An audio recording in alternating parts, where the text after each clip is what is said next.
Welcome everyone to our very first Supercharge Webinar of 2023. I hope you all made it well into the new year. My name is Charlotte. I'm the Chief Revenue Officer here at SuperOffice. And it's a great pleasure for me to introduce Kevin, who's our first guest with us this year. Kevin is the Group CRO at Leadfeeder and Echobot.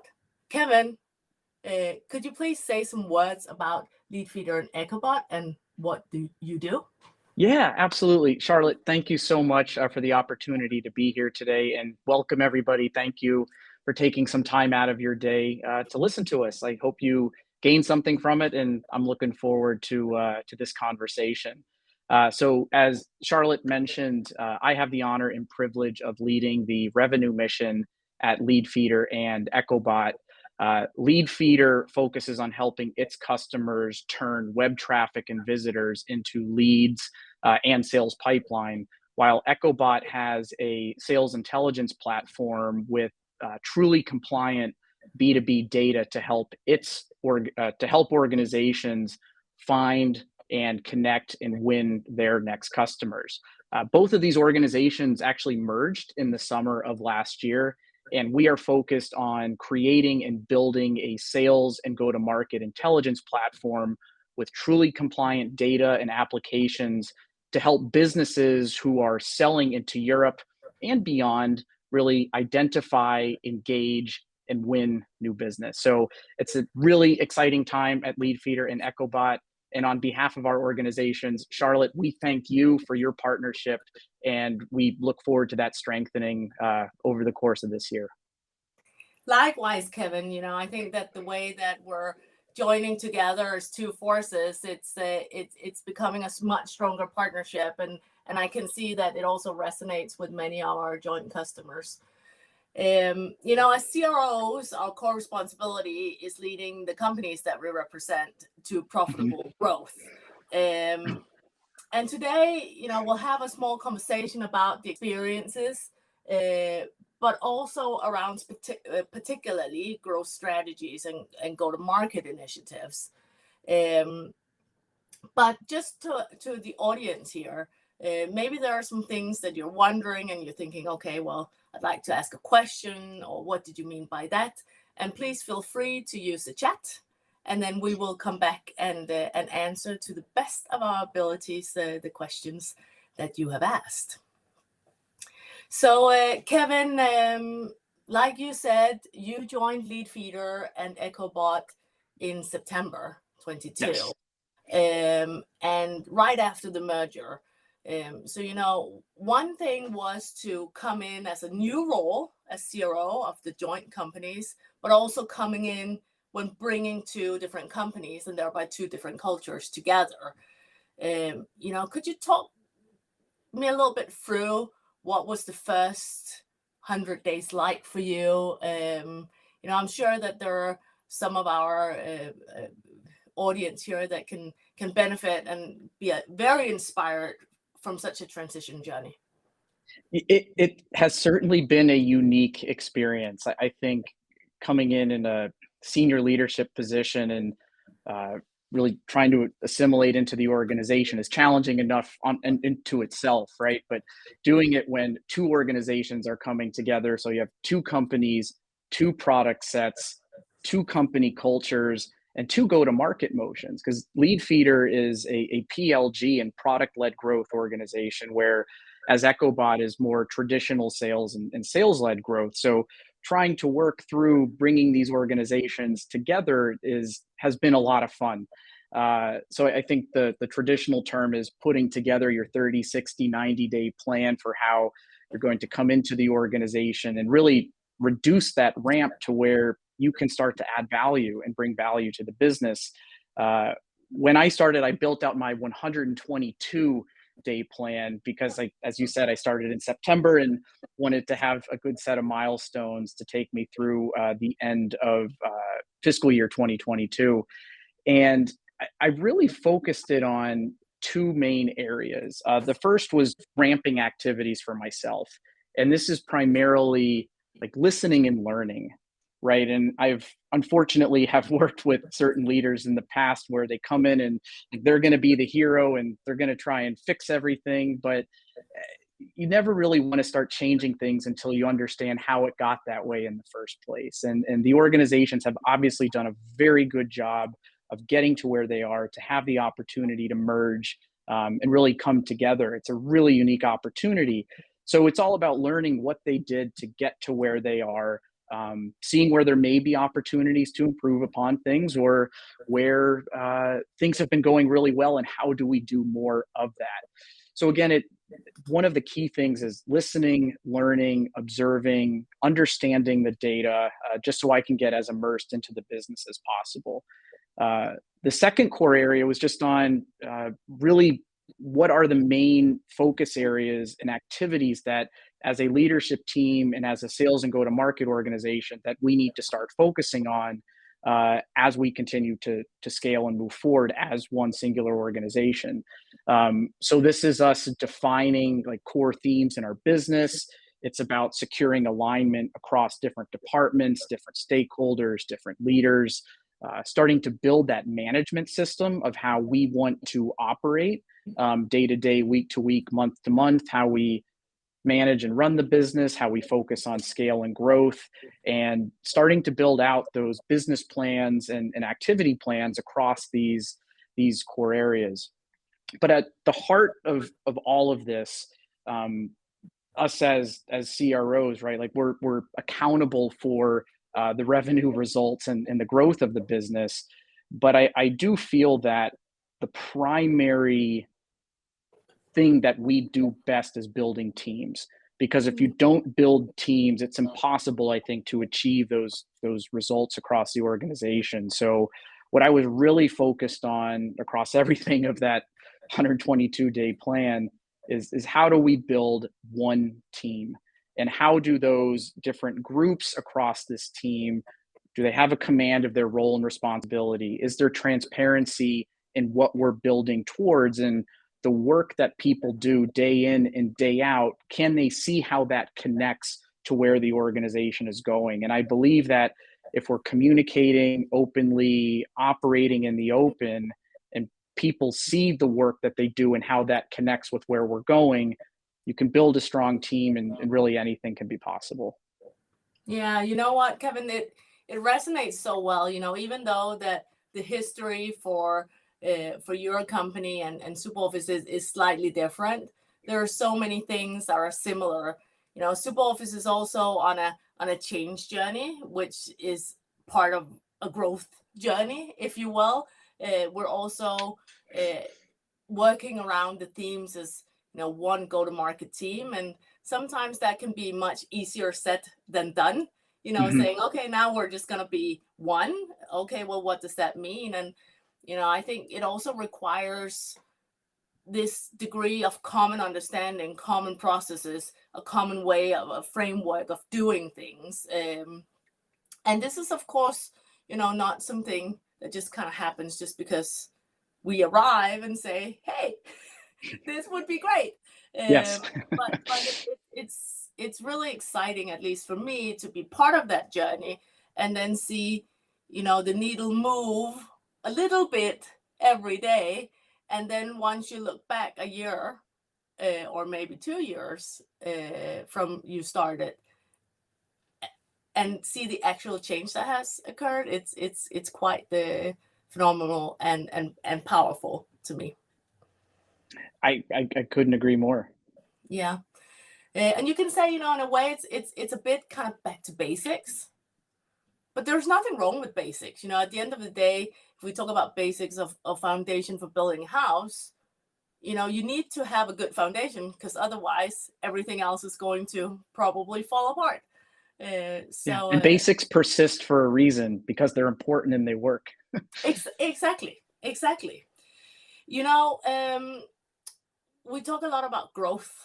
I think now the time is also to talk about the profitable growth more so than ever in this climate. And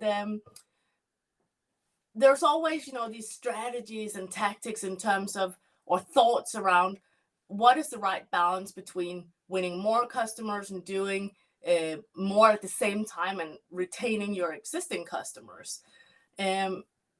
What is your experience around this, and around focusing in or trying to maybe draw yourself out in a helicopter perspective? Like, could you talk to me a little bit about your experience here? Yeah, it's important because I mean, I know it's really important for the combined Leadfeeder and Echobot business. And I'm sure it's equally important to SuperOffice and many of the people joining and listening to us today, that it's not just about new customer acquisition or doing really well with your existing clients. It's both. I mean, we want to be seeing that whatever metrics you use to measure your new customer acquisition, that has to continue to grow and flourish. But as we know, one of the most important boardroom metrics right now is focused on the net retention and what we're doing with the clients that we have, and are they happy and advancing on the customer journey with the organization. So you have to have strategies for both. And I know it's a quote that I've always embraced from one of kind of history's leading CEOs. Jack Welch has once said, "Change before you have to." And I think in today's climate, it's important to never be content with where you are, and always be focused on what's next. And that relates to the products, that relates to your demand generation strategies, that relates to your sales cycle execution, how your customer success and account management teams work with your existing clients. So just never be content with where you are. Have a focus on experimentation, change, testing things. I think organizations that prioritize speed in decision making and change over perfection normally end up being more successful in the end. So I think two recommendations, I guess, for our audience today is, one, being able to create strategies and methods to understand and get that voice of the customer. Many organizations have call recording technology or other ways of capturing. Like, are you doing anything with that? Are you taking the time to hear what your prospects are what their needs are, what their experience is with evaluating your product or services? What is the feedback from your existing customers? Where are they stuck? What do they want to hear? So making sure that you have these forums, and it's not just call recording, obviously, but do you have meetings and sessions internally? Do you have different forums to hear things kind of point in time and more tactical things coming in? So getting that feedback from the field is really important. The second recommendation I have is just understanding your sales process and customer journey, and being able to look into how kind of demand generation funnels into pipeline and pipeline progression, and ultimately close one business, and understanding what happens at these stages. And if you look over certain periods of time, are things getting better, getting worse, staying the same?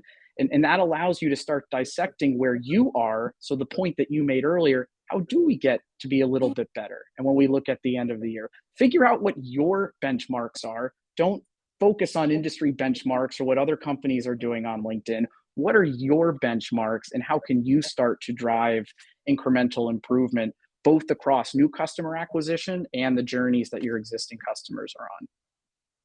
Yeah, and you know what? The good kind of pitch here, Kevin, also from two salespeople, is that us together, Leadfeeder, SuperOffice, Echobot, is a perfect match, technology match for actually helping you. It's a tool to help you with this. So, maybe to the audience here, a small pitch, but I just couldn't help myself, because it's so kind of, it's almost like at the penalty spot, right? And no goalie. You have to do it. Exactly. I had to. So, look, I agree. And I'm also a huge fan of focus. I'm very keen on the fact that you get good at what you do. So whether this is private life, work life, your sport that you enjoy, you get good at what you do. Yeah. So so if we're to be, consultants, account managers, menu hunters, and leaders at the same time, we're probably not going to master all of these different skills very well. So, focus in, whether it's role, but even further, maybe into verticals. I think it just shows that you can engage better. You'll be much more relevant to the people that you speak with, instead of just kind of being all over the place, if you will. Yeah, that ties well back to what we were talking about earlier about team building. Because I think if people know their roles and they can focus on that, but have the ability to zoom out and understand how that fits in with the larger picture and where the organization is going, is those connect well. That focus is so important. Exactly. So you mentioned you also mentioned pipeline building, and obviously Leadfeeder is a great tool to help in this stage, but we also have the marketing engine, and I think for B2B companies in general, there's always this maybe a bit of a love-hate relationship between marketing and sales. I prefer to twist it more towards the love, but I think we also have to be realistic. There's so many kind of videos going on LinkedIn on jokes with marketing and sales that kind of portrays this. What are your thoughts around bringing marketing and sales closer together? It's a good topic, and one that I really enjoy, because I think many of us, depending on where you are in your career, have been in those organizations where there is finger pointing, and it's that traditional viewpoint of marketing complaining that sales isn't doing enough with the leads, and sales saying marketing that the leads aren't any good, you're not giving me enough, right? And that doesn't get us anywhere, because at the end of the day, we all want the business to grow and we want happy customers. And it doesn't have to be just the marketing and sales. It's a continuum of being able to capitalize upon interaction with our brand and being able to engage good fit target customers, turn that into opportunity, win that business, and have them grow with us. And we just, again, from a focus perspective, we play different roles across that spectrum. So I do think specifically for marketing sales, it's important for us to be aligned on particular KPIs and metrics. There's so many that we can focus on as organizations, but pick the ones that are most important to you. If you're looking at scorecards of 20 different things every week, every month, I question how much value you're going to get from that. And if you're looking at kind of the 5 things that are most important to your business, and you're constantly looking and focusing on that, you're going to drive improvement, and you're all aligned to what is important to the business, even if your team or the direct people you're managing aren't immediately influencing that one metric. But we all have a role to play in that progression. And I think you have to be intentional about the relationship you want to build between marketing, sales, and also customer success. I'll bring them into the conversation as well. If you just let it evolve and hope that it happens, it probably won't. So you need to be intentional about what you want that working relationship to be. And central to that, I think it's understanding how you're going to kind of manage the day-to-day and the operational kind of tactical elements of the business, and how those issues, situations get addressed and have the right attention on them, but also how you're growing and scaling the business in more strategic conversations. And you need to be able to, I think, distinguish between the two, and how you have the appropriate communication channels, the right forums, and the ability to make decisions across both of those fronts. Yeah, no, absolutely. And one thing that in my experience have actually made a big difference here is aligning the KPIs. So, I've worked for companies where marketing had one KPI that had nothing to do with sales. Sales had another KPI that had nothing to do with marketing, right? And they were kind of working in each their own individual silos, thinking, oh, we're doing a great job, but they were Yeah. not really getting the best out of each other. So I'm a very big believer that creating same KPIs, everyone's get measured on the same thing. Everyone can cheer when, and actually get maybe also a bonus when the same things happen. So so that's something that I'm a big fan of, and you can say that you maybe create team like that. Well, at least you put them on the same kind of foundation to begin with, and then you can build from there. I think when you have the same end goal, it's much easier to find common denominators across. Yeah, it keeps the left foot marching with the right. Exactly. We don't want to have any 1 foot hopping here. No.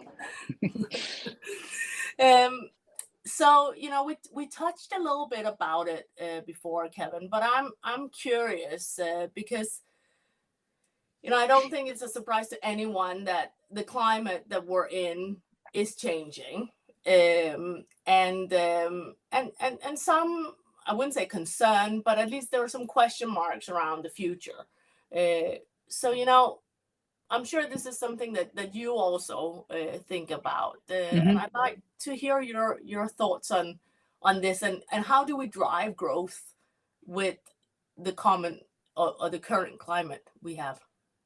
Yeah, it's on the top of everyone's mind, and I think just looking at LinkedIn every day, you see some unfortunate news happening right now, and seeing more and more posts around, unfortunately, layoffs and businesses kind of revising their economic guidance.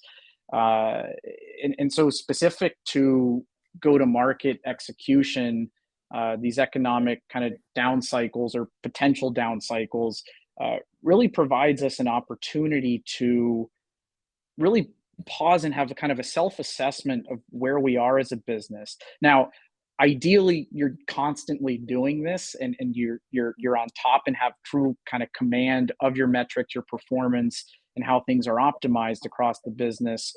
But if that's not happening as well as it can be, this provides that opportunity to do so, because in these situations, most businesses are really trying to determine how to get more out of the existing resources that they have. And it allows you to understand and really focus on, are your systems, your processes, and the way that you're operationally running the business optimized as much as they can be. So if you look at an example of just your sales cycle progression, and you look at maybe the amount of however you provide labels to your demand funnel, SQLs, MQLs, leads, whatever that may be, what is the capacity for each individual sales rep, right? And what are they doing from a discovery call perspective? Are they doing demos, trials, POCs, whatever your sales cycle progression is? Like, what is the capacity? What is the conversion rate across the business? And as we were talking earlier about trying to just get incrementally better across a given time frame, it allows us to understand, where are we as a business? What are our benchmarks, and what can we do to drive improvement across each of those areas?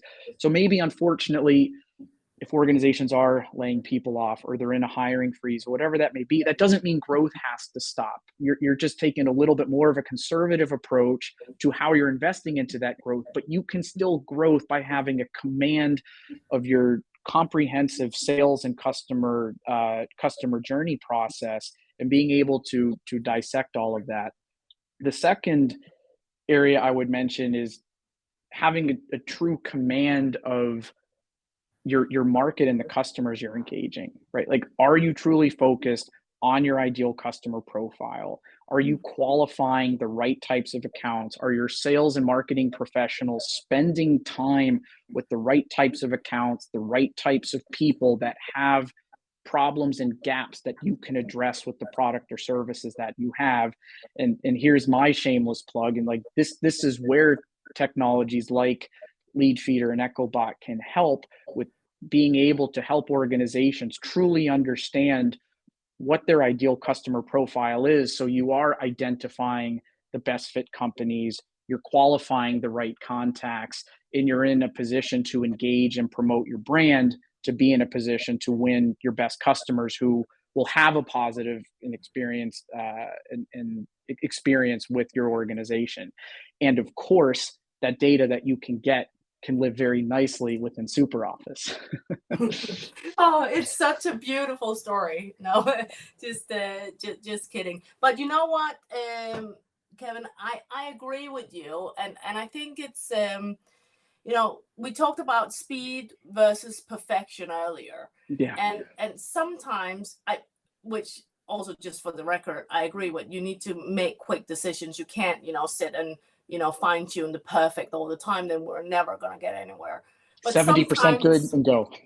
Exactly. Yes. But sometimes you can have so much speed that you actually don't have time to reflect, and you don't have time to optimize your processes. True. Because it's running so fast.